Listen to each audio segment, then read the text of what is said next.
वाशिम जिल्हाधिकारी भुवनेश्वरी एस यांच्या आदेशानुसार निवासी उपजिल्हाधिकारी विश्वनाथ घुगे यांच्या नेतृत्वात 12 मार्च 2025 रोजी जिल्हा स्तरावर आपत्ती व्यवस्थापन पूर्ण तयारी, त्यावर उपाययोजनांबाबत करावयाच्या कार्यवाही तसेच पूर, वीज, आग, भूकंप, भूस्खलन, रस्ते अपघात, सर्पदंश, उष्मलाट व जलतारा या विषयावर एक दिवसीय प्रशिक्षण कार्यक्रम आयोजित करण्यात आला। सदर प्रशिक्षण कार्यक्रमाच्या उद्घाटनाप्रसंगी अध्यक्षस्थानी निलेश पळसकर, तहसीलदार वाशिम हे होते, तर प्रमुख अतिथी रुईकर तसेच शाहू भगत यांची प्रमुख उपस्थिती होती। उद्घाटनाप्रसंगी तहसीलदार निलेश पळसकर यांनी मार्गदर्शन केले, तर कार्यक्रमाचे प्रास्ताविक शाहू भगत यांनी केले। सदर प्रशिक्षणाचे मार्गदर्शक प्रशिक्षक दीपक सदाफळे, जीवरक्षक प्रमुख, मानव सेवा आपत्ती व्यवस्थापन फाउंडेशन संचालित संत गाडगेबाबा आपत्कालीन शोध व बचाव पथक पिंजर जिल्हा अकोला यांनी पूर,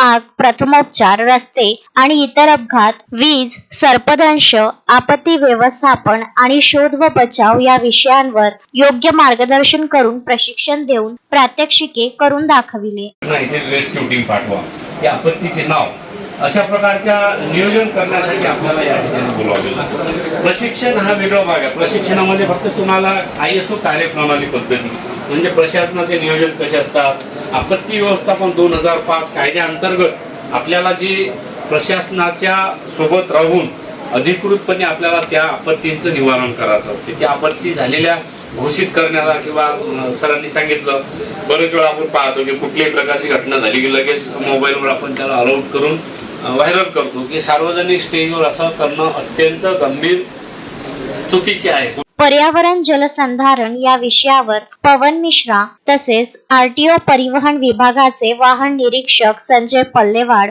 यांनी उपस्थितांना मार्गदर्शन केले। या प्रशिक्षण कार्यक्रमाला तालुका स्तरावरील अधिकारी, सरपंच, मंडळ अधिकारी, ग्रामसेवक, तलाठी, कृषी सहाय्यक, पोलीस कर्मचारी, मुख्याध्यापक, आरोग्य सेवक, सेविका, अंगणवाडी सेविका, आशा वर्कर, कोतवाल, रोजगार सेवक, उमेद अभियान व्यवस्थापक, रोजगार हमी योजनेच्या विभागातील कर्मचारी व इतर विभागातील कर्मचारी यांची बहुसंख्येने उपस्थिती होती। चारचाकी आहे, दुचाकी आहे, तर फक्त त्याच्यामध्ये आपण वाहन चालवताना रस्त्यावर काय काळजी घ्यावी, म्हणजे जेणेकरून त्या काळजी घेतल्यानंतर आपले ॲक्सिडेंट होणार नाहीत किंवा त्याच्यामध्ये कुठली ॲक्सिडेंटमध्ये हानी पोहोचणार नाही। तर साधारणपणे आता आपल्याकडे भारतामध्ये दरवर्षी जवळपास 1,94,000 ॲक्सिडेंट होतात। त्याच्यामध्ये 1,94,000 हे लोक मरण पावतात आणि त्याच्यामध्ये सर्वात जास्त हे मोटरसायकलवाले आहेत। म्हणजे मोटरसायकलची संख्या ही जवळपास 40,000 ते 50,000 आहे आणि प्रत्येक 3 मिनिटाला भारतामध्ये किंवा महाराष्ट्रामध्ये प्रत्येक 3 मिनिटाला एक ॲक्सिडेंट होतो। अक्षय लोटे, विदर्भ न्यूज, वाशिम।